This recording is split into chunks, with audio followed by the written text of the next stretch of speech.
President Jacob Zuma could lose his Nkandla home if he fails to settle a R7 million loan from VBS. According to court papers filed by VBS liquidator Anush Rublal, Zuma has on numerous occasions defaulted on repayments of the loan extended to him by the bank in 2016. He's said to be in arrears of more than 550,000 rand. More on this, I'm joined by Paul Hoffman from Accountability Now. Good morning to you, Paul Hoffman. What do you know about this?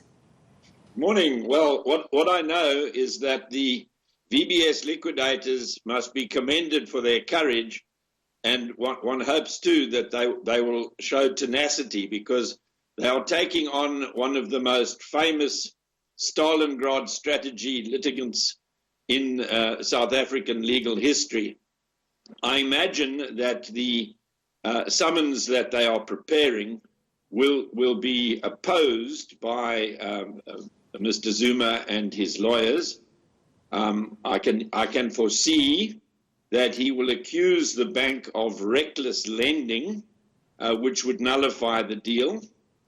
I think he may also take the point that the amount of the loan is based on an incorrect calculation of his indebtedness in respect of Nkandla, and had the correct calculation been made in the Constitutional Court litigation about it, they would never have lent him anything, because they would not have been able to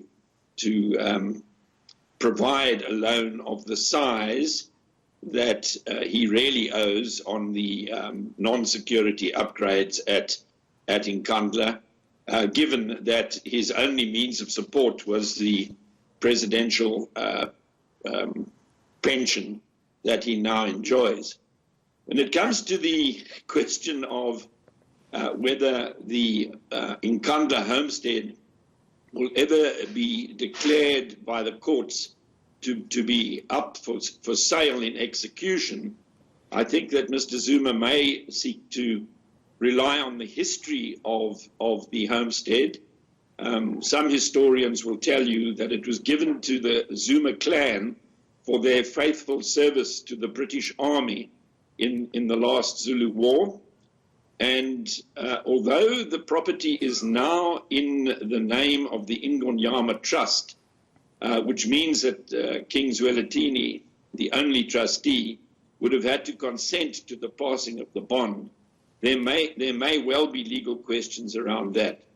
So, in short, strength to the arm of the liquidators, but they must be prepared for a long, hard battle, because Mr. Zuma doesn't give up easily. Paul Hoffman, it sounds like you're giving Zuma's team some very good tips on how to drive this forward. If they do take this avenue, where do you think it leaves the liquidator? What sort of room for maneuver?